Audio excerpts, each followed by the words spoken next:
Hola, soy Gerard, el profesor de Microeconomía, de CIF y Epidemiología de la Autónoma de Barcelona de la Academia Statistics. Antes de empezar con el curso como tal, os quería comentar un par de aspectos sobre el funcionamiento del mismo. En primer término, indicaros que toda la docencia es online, mediante clases grabadas y clases en directo. En las clases grabadas dispondréis de toda la información teórico-práctica necesaria para entender perfectamente la asignatura. Todo evidentemente orientado y adaptado a cómo lo explican en clase y enfocado a las preguntas de examen. Además también tendréis un vídeo grabado que corresponderá a un modelo de examen. Ahí tendremos las preguntas y sobre todo explicaremos cómo responder cada una de ellas, para que vayáis muy preparados al examen de este año. También tendremos la información de vídeos en directo. Se realizarán justo antes del examen y ahí lo que haremos será básicamente resolver vuestras dudas, así como principalmente resolver exámenes de los últimos años. Tened en cuenta, por favor, que cada uno de los vídeos se puede reproducir hasta un máximo de 3 veces, ya que hablamos de un curso de uso individual. Podéis ver los vídeos donde, cuándo y como queráis, pero repito, hay un límite de 3 visualizaciones por cada vídeo. Tened también en cuenta que este vídeo es un vídeo de prueba, lo tenéis en YouTube y es gratuito. Si el curso os interesa, podéis ir a nuestra página web y realizar la inscripción. Una vez realicéis la inscripción, os enviamos en PDF un documento con una especie de dossier con toda la información de teoría, ejercicios y también diferentes exámenes para que podamos seguir el curso de la forma adecuada. Es imprescindible disponer del dossier, ya que todo el tiempo yo voy haciendo referencia a ejercicios, a páginas que se encuentran en él. Si tenéis el dossier y miráis los vídeos, es más que suficiente para entender perfectamente la asignatura y sobre todo para sacar muy buena nota en el examen. También indicaros que el día de inicio del curso creamos un grupo de WhatsApp formado por alumnos y por el profesor, en este caso yo mismo, que ahí me encargué de responder todas vuestras dudas. Dudas acerca del temario, dudas acerca de alguna pregunta que nos cueste, cualquier aspecto que no entendáis, por ahí podéis preguntármelo y estaré a vuestra disposición para poder responderlo.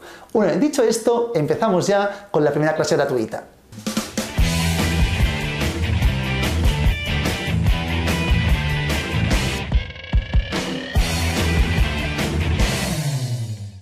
Nos adentramos ya en el temario.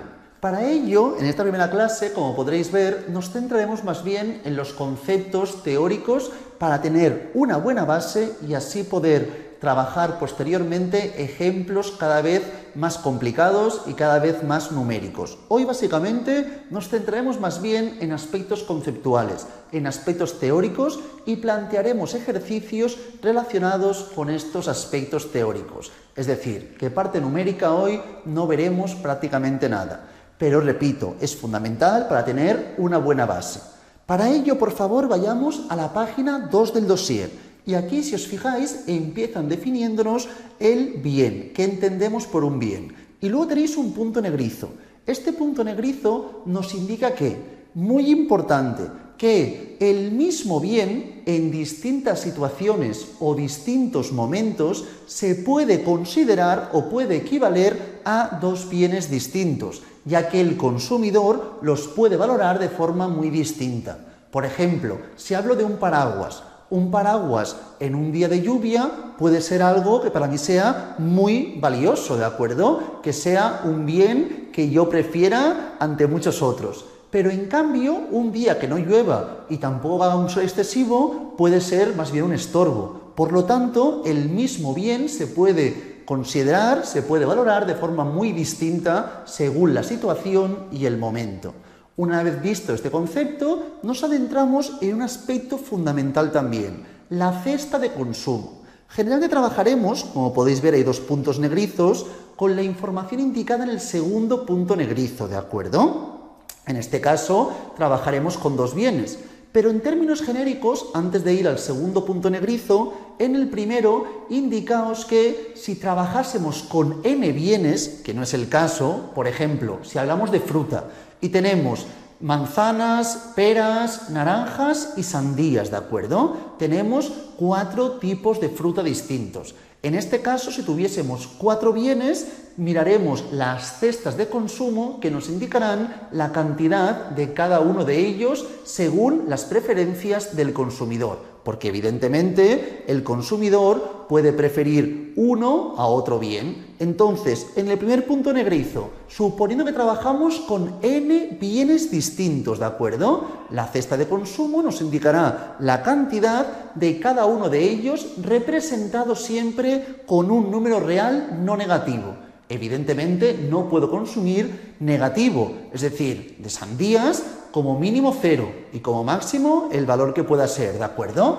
Entonces, la representación se hace con un vector Rn en este caso, pues estamos trabajando de n bienes. Tendremos n componentes, ¿de acuerdo? Tendríamos el componente 1, el componente 2 y así progresivamente hasta el componente n, ¿de acuerdo?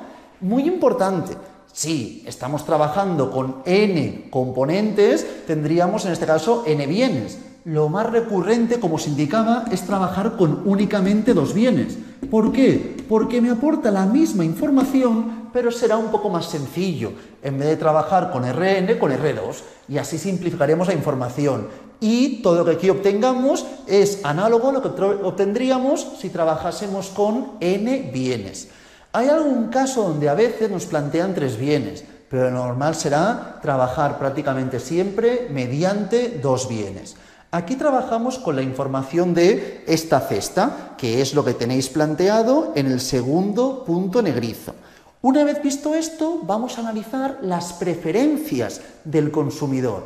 Básicamente vamos a comparar 2 cestas, por ejemplo esta cesta y esta otra cesta, y vamos a indicar cuál es preferida por parte del consumidor, cuál prefiere. Evidentemente, cada consumidor puede tener una preferencia distinta, pero tendremos 3 símbolos. Este en primer término, que es el primero que veis en el primer punto negrizo de las preferencias del consumidor, este símbolo nos indica que esta cesta que aquí indiquemos es estrictamente preferida a la otra cesta. Es decir, si yo prefiero la cesta A la cesta B, plantearíamos así el símbolo, ¿de acuerdo? Esto quiere decir que la A es estrictamente preferida a la B para el consumidor en cuestión.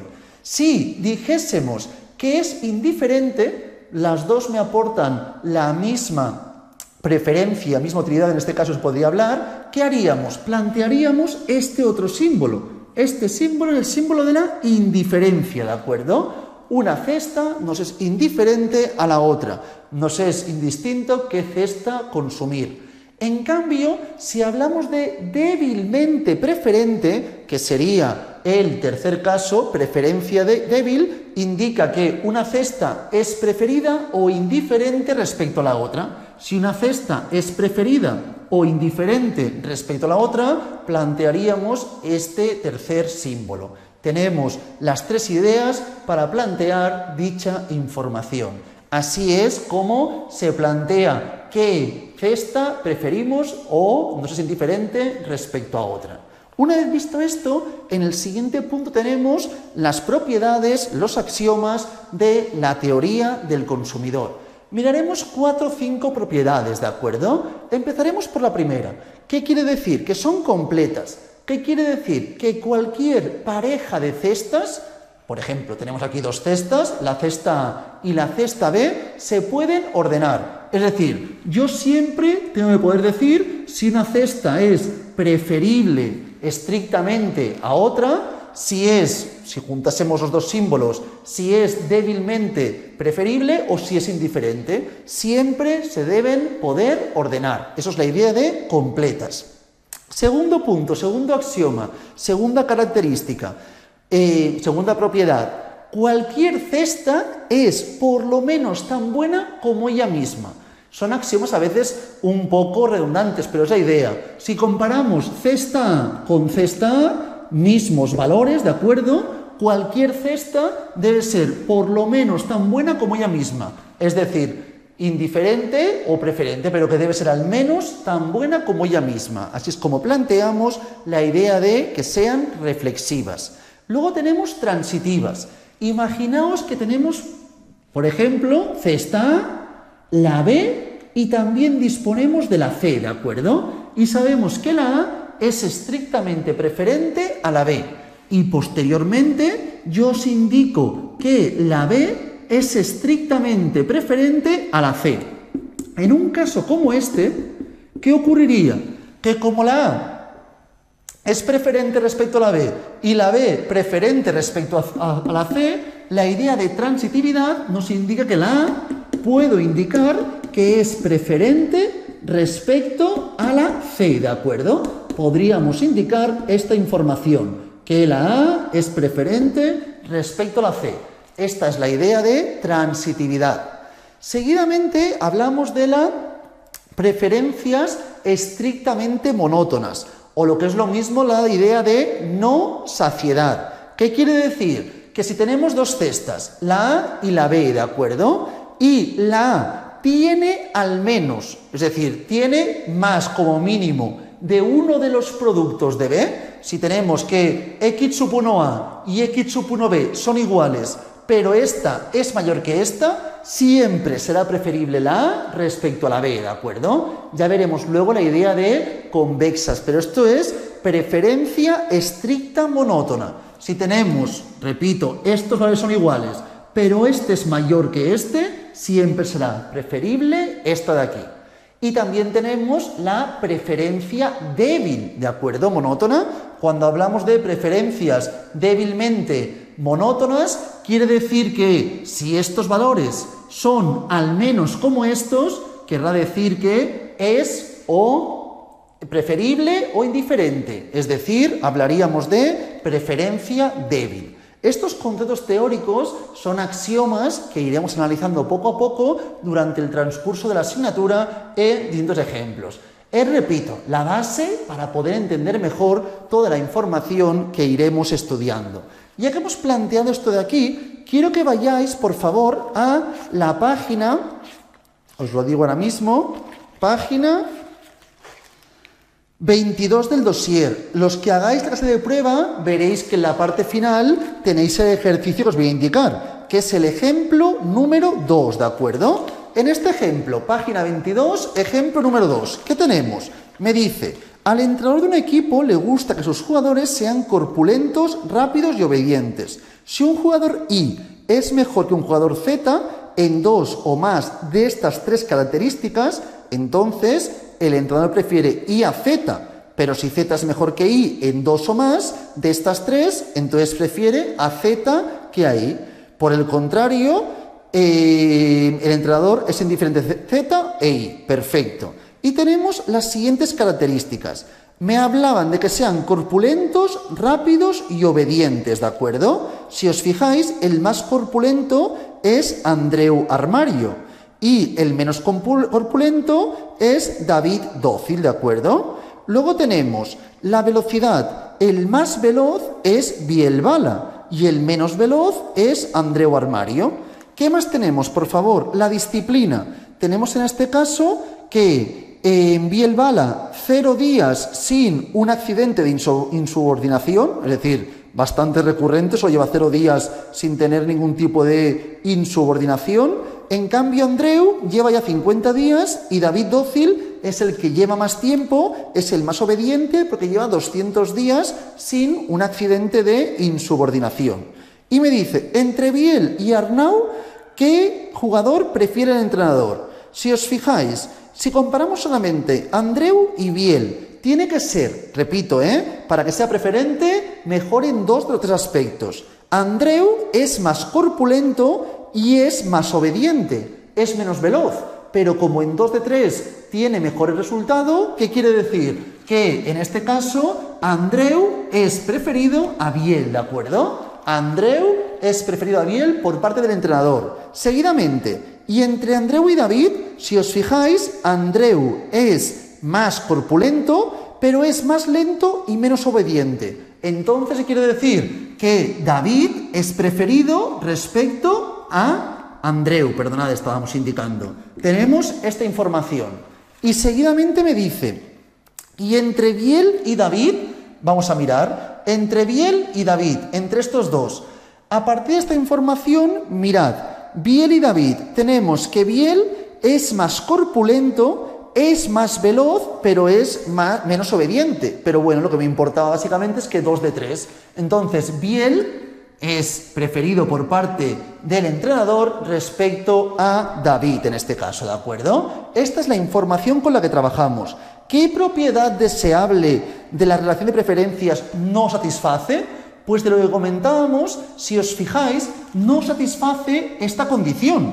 Es decir, si yo tengo que A es, en este caso, preferente a B y B es preferente a D, la idea de transitividad nos dice, si juntamos estas dos ideas, que D debería ser preferente a nos indica que A debería ser preferente a D, evidentemente, ¿verdad? Y no se cumple esta condición. Por lo tanto, no se cumple la idea de transitividad. Un aspecto fundamental, las preferencias no son transitivas, ya que si lo fuesen en este caso, podríamos indicar que A es mayor que D, aspecto que no se ha cumplido en este ejercicio, ¿de acuerdo? Seguidamente, por favor, tenemos el B. Y tenemos, si x sub 1 indica el peso del jugador, x sub 2 su velocidad media y x sub 3 el número de días. Aquí tenemos en este caso R3 con 3 componentes, x sub 1, x sub 2 y x sub 3, ¿de acuerdo?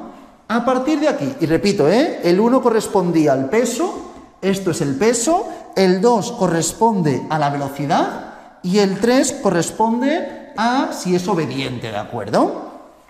Y me dice, ¿puedes proponer una función de utilidad que represente las preferencias del entrenador? Para poder plantear una función de utilidad sería prioritario, fundamental, principal, que se cumpliesen todas las propiedades que habíamos indicado anteriormente. Como la transitividad no se cumple, ya no se puede plantear la función de utilidad, ¿de acuerdo?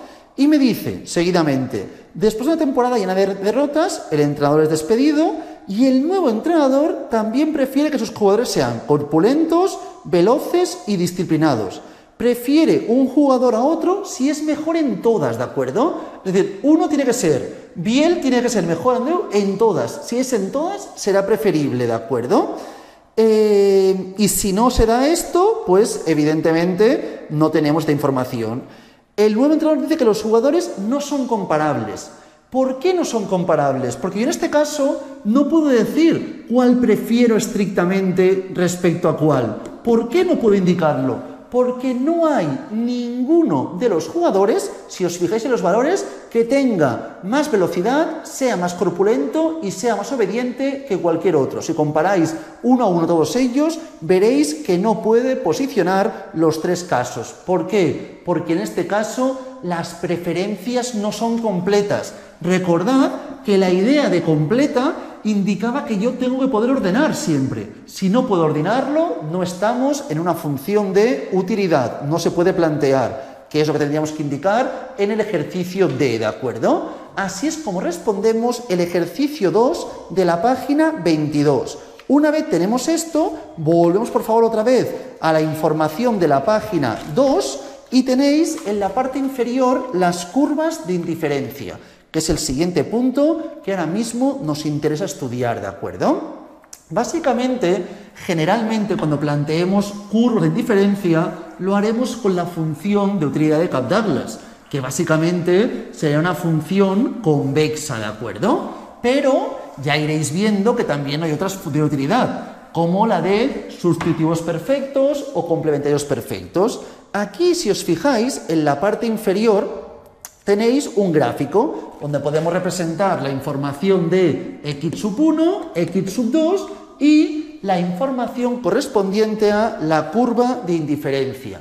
¿Qué nos muestra?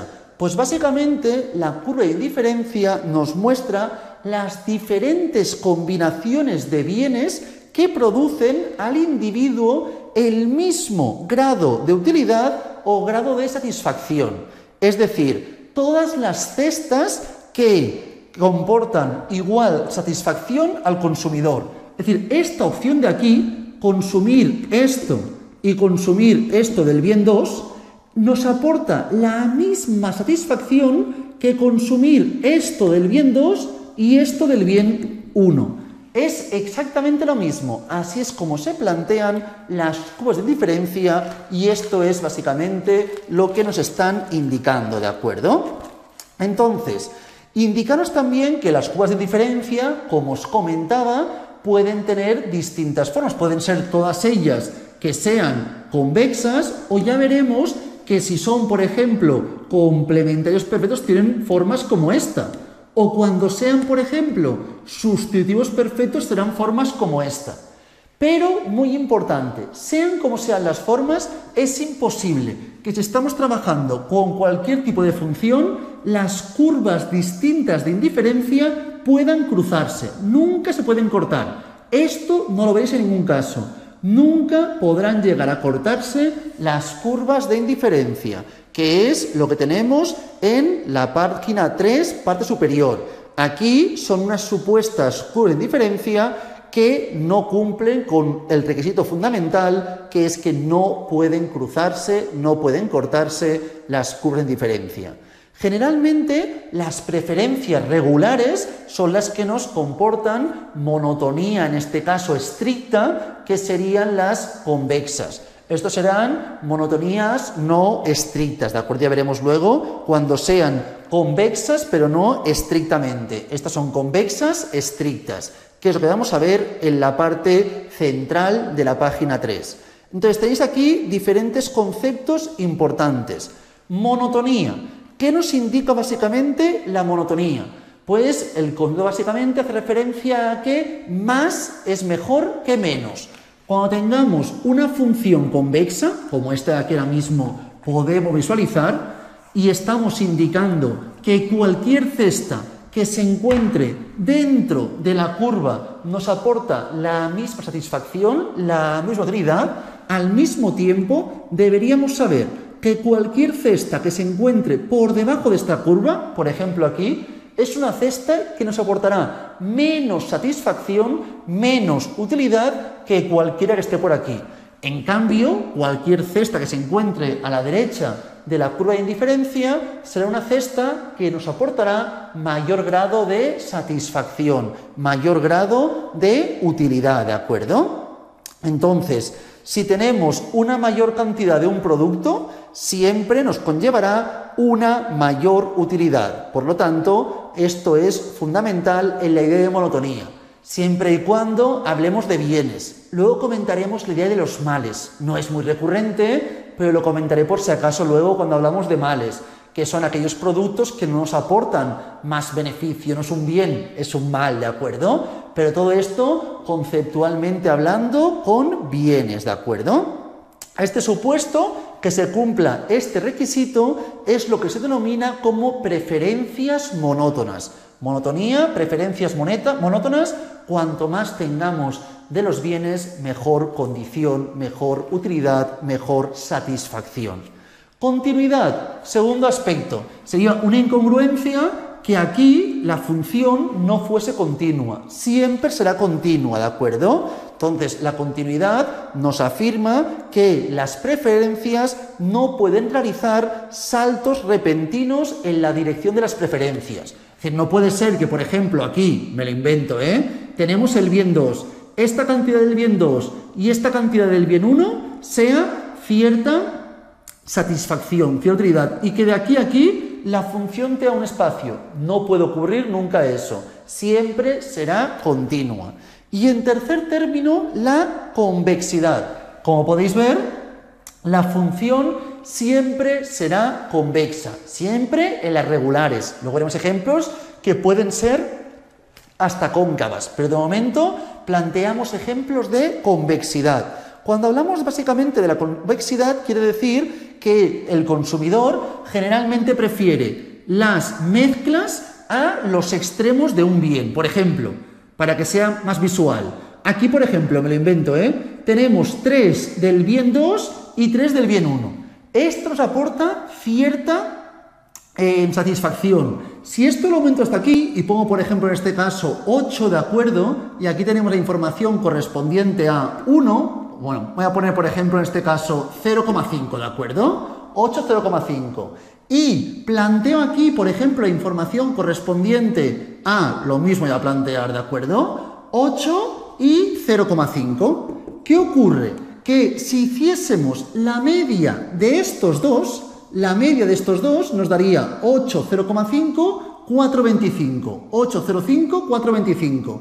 Pues la media correspondiente siempre nos aportará mayor utilidad. Es más, 3,3 nos aportaba en este caso una utilidad igual que 8,05 y 8,05. Pero repito, por favor, ¿de acuerdo? Que la cesta media será al menos tan buena como cada una de las dos cestas extremas o estrictamente preferibles entre ellas. Siempre que se haga, tenemos una cesta extrema preferible, una cesta extrema preferible. La media de ambas nos dará un punto que será estrictamente preferible respecto a ellas dos. Siempre, ¿de acuerdo? Por lo tanto, preferimos siempre mezclas que no cuando trabajamos con valores más bien extremos, ¿de acuerdo?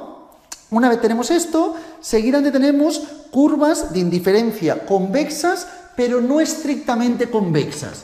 Lo que estaba comentando de la información de la convexidad se ve muy claro en el gráfico que tenemos en la parte central derecha de esta misma página 3. Pero ahora trabajaremos cuando son convexas, pero no estrictamente. Básicamente estudiaremos sustitutivos perfectos y complementarios perfectos. Sustitutivos perfectos, como podéis ver, tendrán una función lineal, siempre igual, con pendiente negativa, ¿de acuerdo? Estos básicamente tendremos siempre, de momento trabajaremos con dos bienes para simplificar la información y básicamente es cuando el consumidor está dispuesto a sustituir un bien por otro a una tasa constante.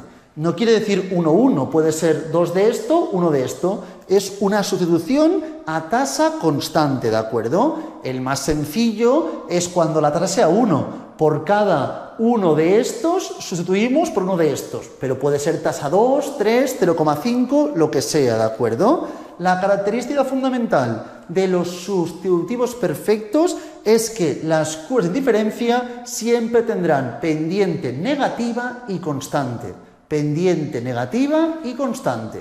Y luego tenemos los complementarios perfectos, que si os fijáis también se denominan que son convexos, pero no estrictamente. Tienen forma más bien de L, ¿de acuerdo? Aquí se consumen ambos en proporciones fijas, se complementan. La característica más relevante radica en que el consumidor prefiere consumir los bienes en proporciones fijas. Por cada 1 de X1, 1 de X2. O por cada uno de estos, 4 de estos. O lo que sea, la relación que haya entre ellos, ¿de acuerdo? Pero siempre en proporciones fijas. Eso es la idea de los complementarios perfectos. Y luego tenemos otros ejemplos que son un poco distintos, que son los 3 que tenemos en la página 4, donde tenemos un mal, un bien neutral y las curvas de indiferencia cóncavas, ¿de acuerdo? Miraremos estos 3 ejemplos. No son muy recurrentes, mucho más lo serán los que estoy indicando hasta ahora, pero no está de más que entendamos y conozcamos esta información. En primer término tenemos cuando disponemos de un mal. Un mal es un producto que no nos aporta ningún tipo de beneficio, al contrario, que no lo deseamos ese producto, ¿de acuerdo? Entonces, si por ejemplo, aquí voy a plantear en este caso que tenemos el bien 1, aquí os plantean salchichón, y el bien 2, que son anchoas. Si, por ejemplo, para nosotros la anchoa es un mal, yo no quiero comer anchoas, el salchichón me gusta, pero anchoas no, la forma que tenemos de representarlo es así. ¿Por qué así? Porque nuestra utilidad, nuestra satisfacción irá aumentando a medida que disminuye las anchoas. Si yo tengo este grado de anchoa y este grado de anchoa aquí en este caso, ¿qué ocurrirá? Que cuanta más anchoa, peor condición para nosotros. Por lo tanto, así es como se plantearía dicha información, ¿de acuerdo? Planteamos el mal y en este caso el bien. Esta es la información correspondiente a la parte superior de la página 4. Y luego tenemos un bien neutral. Cuando hablamos de un bien neutral es que no nos aporta ni ningún beneficio ni ningún tipo de problema, ¿de acuerdo? Si tenemos, por ejemplo, que las anchoas corresponden a un bien neutral, que no lo queremos, pero no es indiferente tenerlo o no tenerlo, plantearíamos totalmente verticales las funciones de utilidad. Esto para que veamos, solamente analizando la función de utilidad, si son dos bienes, que es lo más recurrente, un bien y uno neutral, o un bien y un mal, que es como lo planteábamos anteriormente, ¿de acuerdo? Aquí en este caso, solo nuestra utilidad depende únicamente del bien 1, el bien 2 me es indiferente. Y luego tenemos las preferencias cóncavas, ¿de acuerdo? No son nada recurrentes y no veremos prácticamente ninguna de ellas, pero aquí, a diferencia de una característica correspondiente a las convexas que indicábamos que siempre es preferido las mezclas a los consumos extremos, aquí al contrario, aquí lo que se prefieren son los consumos extremos, ¿de acuerdo? El consumidor, en este tipo de ejemplos, preferirá consumos extremos a las mezclas de los diferentes bienes. Una vez tenemos esto y hemos analizado el neutral, el mal, hemos analizado las cóncavas, que no nos aportará mucha información, las estrictamente convexas, que será la que entenderemos como Cobb-Douglas o cuasilineales, también comentaremos, y luego los convexas, pero no estrictamente, sustitutivos perfectos y complementarios perfectos. Una vez tenemos esta información, vamos a analizar un aspecto fundamental para cuando tengamos que elegir la cesta óptima, que es la relación marginal de sustitución. Básicamente, la relación marginal de sustitución corresponderá a la pendiente, ¿de acuerdo? Mide la relación que el consumidor está dispuesto a sustituir un bien por otro. Es decir, básicamente la cantidad del bien 2 que el individuo, el consumidor, estaría dispuesto a renunciar por cada unidad adicional del bien 1, manteniendo constante la utilidad. Eso es lo que nos dirá la relación marginal de sustitución. Repito, la cantidad del bien 2 que el consumidor, el individuo, estaría dispuesto a renunciar por una unidad adicional del bien 1, manteniendo constante la utilidad, la satisfacción. Y como os decía, básicamente, la relación marginal de sustitución se calculará a partir de la pendiente de la curva de indiferencia. Básicamente, si tenemos una curva de indiferencia convexa, estrictamente convexa, que sería una forma como esta, y estudiamos este punto, aquí tendríamos una posible recta. Esta pendiente que se da en este punto sería la relación marginal de sustitución en el punto concreto. Evidentemente, si es convexa, como aquí podemos ver, la relación marginal de sustitución irá cambiando en cada punto. Si os fijáis, en cada punto la relación marginal de sustitución, si es convexa, como aquí podemos visualizar, será cambiante. Entonces, para buscar la relación marginal de sustitución, buscaremos la información de la pendiente. Evidentemente, nos dará un valor negativo en casos como este de convexidad, y el cálculo será la variación de x2 entre la variación del bien 1, ¿de acuerdo? Lo pongo en negativo para que tengáis consideración que este valor se puede plantear luego muchas veces en valor absoluto, y directamente plantearíamos la información en valor absoluto, y así es más sencillo su análisis. Pero, si queremos, ponemos aquí el negativo y ya está la información correspondiente. Entonces, para analizar esto, y como ya deberíamos saber, también se podría plantear mediante las derivadas. ¿Por qué digo las derivadas y no la derivada? Porque tendremos dos bienes, el bien 1 y el bien 2, ¿de acuerdo? Entonces, para calcular la relación marginal de sustitución en valor absoluto, plantearemos este cálculo, pero más que la variación de x2 a x1, que generalmente no la conoceremos, plantearé lo siguiente: la utilidad marginal del bien 1 entre la utilidad marginal del bien 2. Así es como se resolverá este tipo de ejercicios, o cómo lo resolveremos en términos genéricos. Utilidad marginal del bien 1 entre utilidad marginal del bien 2. ¿Y cómo se calculará esta información? Pues de la siguiente forma. La utilidad marginal del bien 1 corresponderá a la derivada parcial de la función de utilidad, voy a ponerlo sin A ahora mismo para hacerlo más simple, del bien 1, derivada parcial del bien 1 de la función de utilidad. Es decir, si tuviésemos, por ejemplo, una función de utilidad que fuese lo siguiente, 2x1 más x2, ¿de acuerdo? Aquí haríamos la derivada parcial solamente de x1, es decir, me daría 2, por ejemplo, en este caso, ¿de acuerdo? Esto sería el cálculo de la utilidad marginal del bien 1. Y la utilidad marginal del bien 2 corresponderá a la derivada parcial del bien 2 de la función de utilidad, ¿de acuerdo? En este caso, si hacemos la derivada parcial del bien 2, esto es 0 y esto sería 1. Así es como se calcula la información correspondiente a las utilidades marginales, a partir de las derivadas parciales. Y esto nos daría la relación marginal de sustitución en valor absoluto. Pensar que lo planteo en valor absoluto porque generalmente trabajaremos con funciones convexas estrictamente o no estrictamente. ¿Qué quiere decir? Que para tener más de un bien, el otro deberá disminuir. Por eso, no plantear el negativo, aunque sobreentiende que en estos ejemplos siempre será negativo. Si no se plantea en valor absoluto, se debería plantear en valor en negativo, ¿de acuerdo? Entonces, esta información corresponde a variación de x2 entre variación de x1. Esto es la relación marginal de sustitución.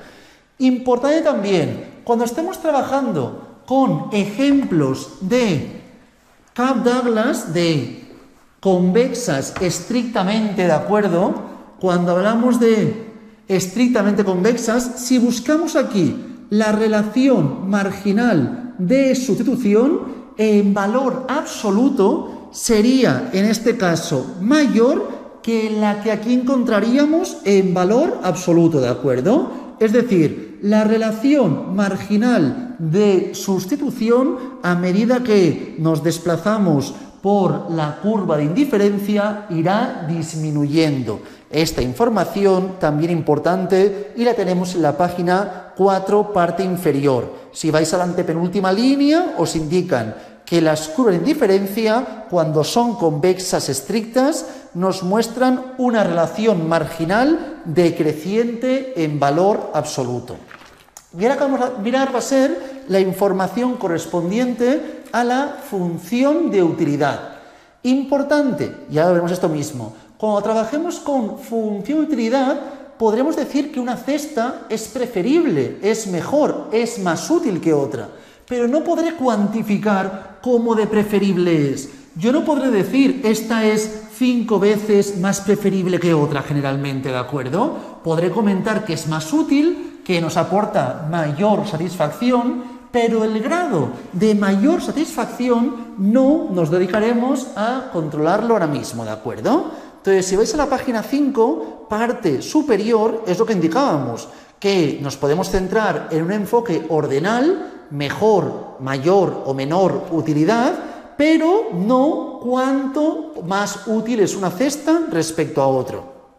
Tenemos el punto negrizo de la página 5, parte superior, que nos dice que una clasificación ordinal lo que va a hacer va a ser clasificar, colocar a las cestas de consumo por un orden, planteando cuál es más preferida que otra, pero no indicando cuánto más preferimos una que la otra, ¿de acuerdo? Importante.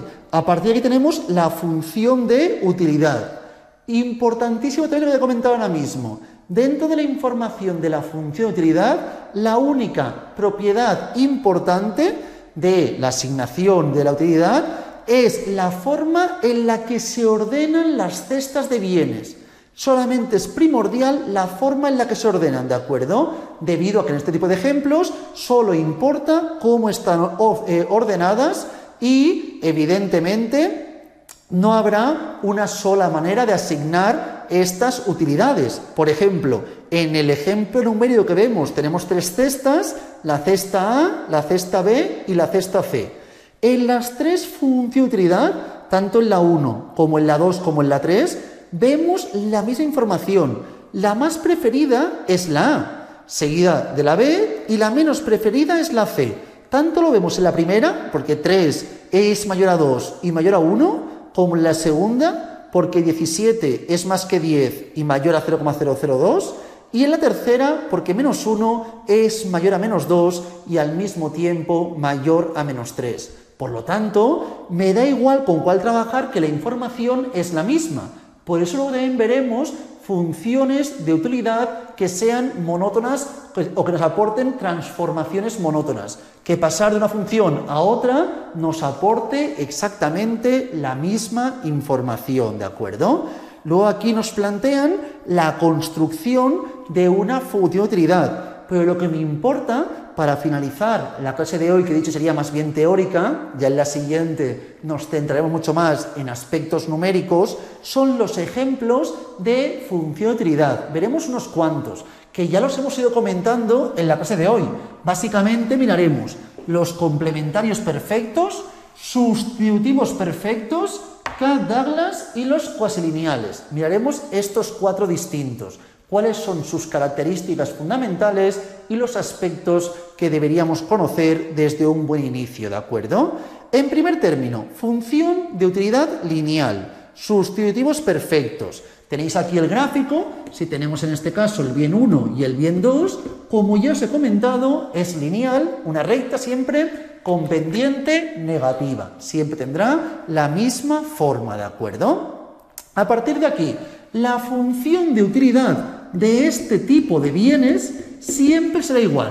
Tendremos x sub 1 más x sub 2. Evidentemente puede ir algún valor. A ver, por ejemplo, antes os planteaba una función, no recuerdo de puesto, pero he puesto esto.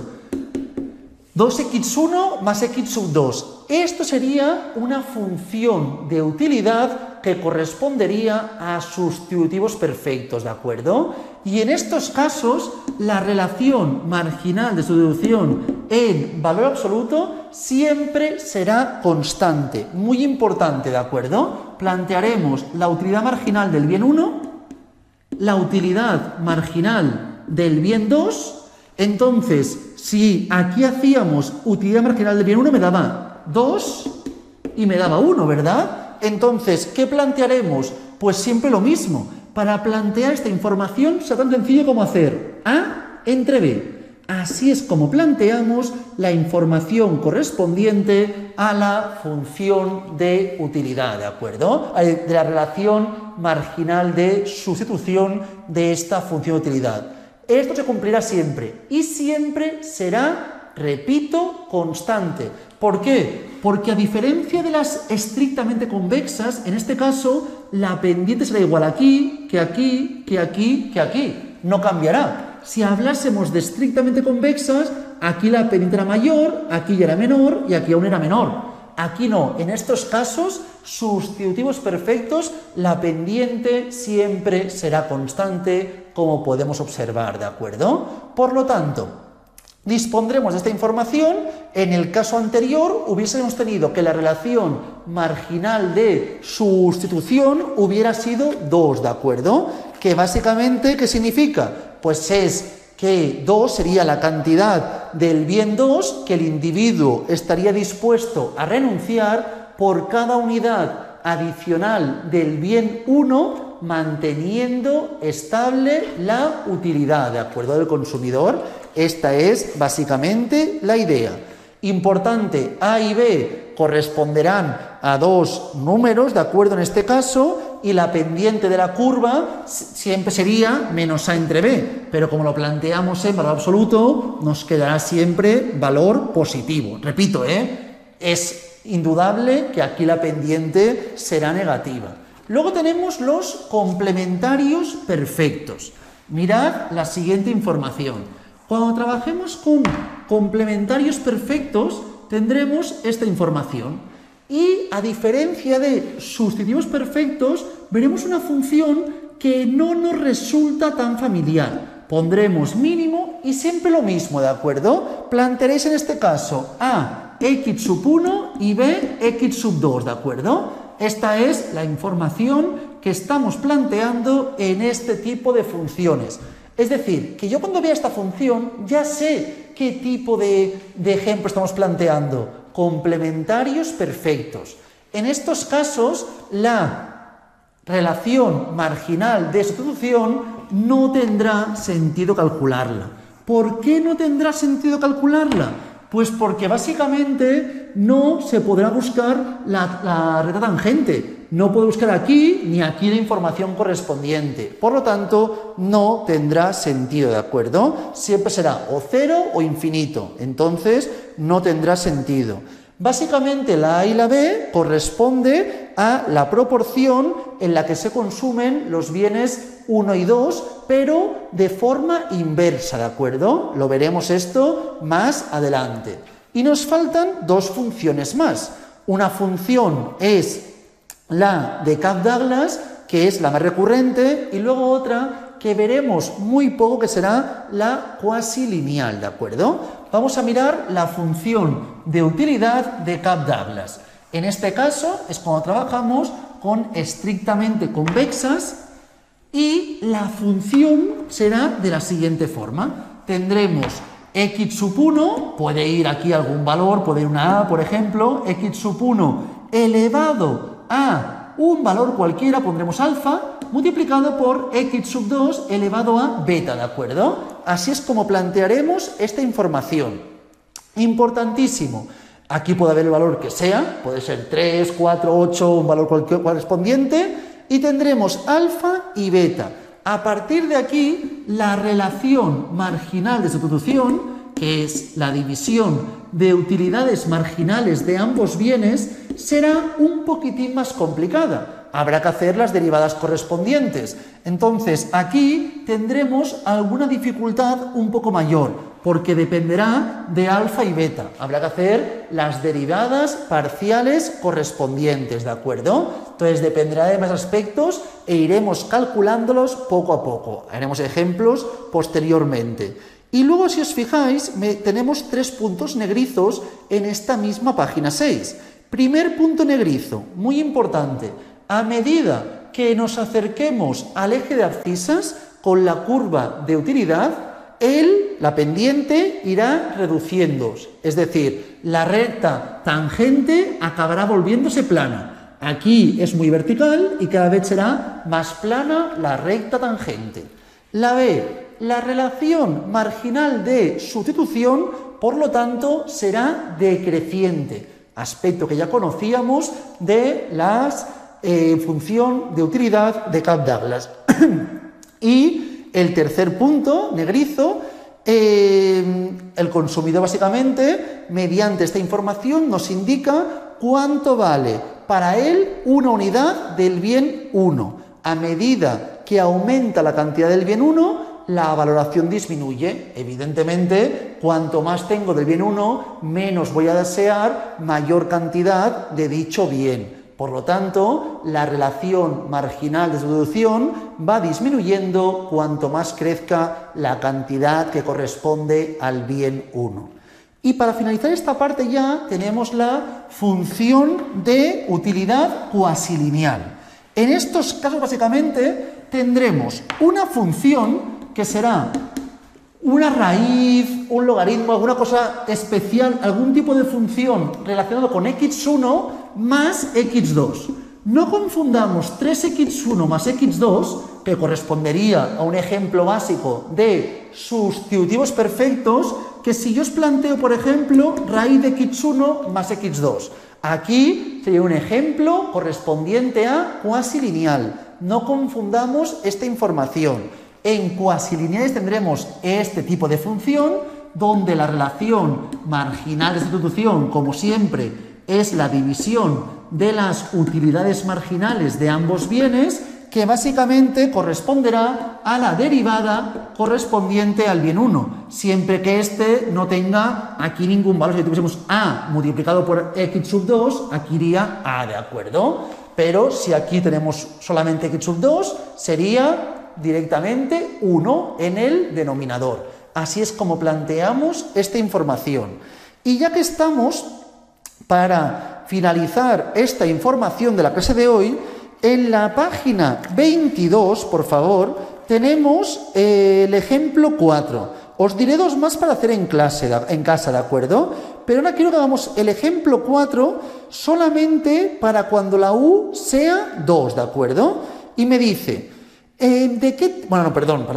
hagamos el A y el B. Este ejemplo es muy sencillo, pero quiero que ahora lo visualicemos con lo que hemos explicado. Hagamos rápidamente el 4, os dejo unos pocos minutos y todos juntos lo solucionamos, por favor.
Vamos ahora, por favor, a plantear el ejemplo 4. Será muy sencillo. En primer término tenemos claramente 2x sub 1 más x sub 2, que será una función de utilidad de sustitutivos perfectos, ¿verdad? Y vamos a plantear cuando la utilidad sea 2, cuando la utilidad sea 4 y cuando sea 6, ¿de acuerdo? Entonces, si la utilidad es 2, tenemos 2x sub 1 más x sub 2.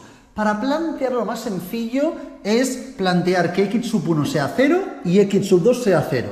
Si x sub 1 es 0, x sub 2 sería 2. Es decir, aquí tendríamos el 2, ¿de acuerdo? Si x sub 2 fuese 0, x sub 1 sería 1. Es solamente hacer los cálculos, ¿eh? Plantear cuánto valdría x sub 1 si x sub 2 es 0 y cuánto vale x sub 2 si x sub 1 es 0. Esta es la información. Si trabajamos con 4, nos daría 4 y 2, ¿de acuerdo? Básicamente, es decir, misma información. Y si hablamos en este caso de... ¿cuál era el otro? ¿6? 6 sería 6 y 3, ¿de acuerdo? Misma información. Entonces, si os fijáis, la pendiente será igual en todos los casos, ¿de acuerdo? Tendríamos exactamente la misma información. Entonces hablamos de sustitutivos perfectos sin ningún tipo de duda. Y el siguiente tenemos mínimo x sub 1, planteamos mínimo x sub 1, x sub 2 multiplicado por 2, ¿verdad? Nos plantea. Y muy importante lo que os comentaba. En este caso, si queremos sobre todo representar la información, deberíamos saber que aquí estamos trabajando con un ejemplo evidente de complementarios perfectos. Se plantea la información al revés. Lo que va asociado a x sub 2 es lo que planteamos en x sub 1. Y lo que va asociado a x sub 1 es lo que planteamos en x sub 2. Es decir, aquí tendríamos a y b. Pues el valor correspondiente a, aquí tenemos x sub 1 y x sub 2. El valor de a es el que representaremos en x sub 2, en este caso 1, y el de b en x sub 1, en este caso 2. Y aquí es como planteamos la información. Si nos vamos a utilidad 4, plantearíamos en este caso 4 y aquí 2, y así la información correspondiente. Y en 6 sería aquí 6, perdón, en 3, en 6 y 3, ¿de acuerdo? 6 y 3, que sería algo así. Así es como se plantea esta información. 6 y 3, 4 y 2 y 2 y 1, ¿de acuerdo? Una vez tenemos esta información, evidentemente de complementarios perfectos, ya hemos finalizado esta explicación. Y yo os pido que para la siguiente clase miréis por favor de resolver los ejercicios 6 y 7 de esta misma información. Es decir, el ejercicio 6 y 7 los tenéis en la página 23, ¿de acuerdo? Ejercicios 6 y 7. Resolveremos algunos de ellos, los que consideréis sean más dificultosos. Intentar mirarlos y en la siguiente clase empezamos resolviendo esa información y adentrándonos ya en los siguientes conceptos. Lo dejamos por aquí. Cualquier duda podéis comentármela por el grupo de WhatsApp o en la vez en directo y mucha suerte.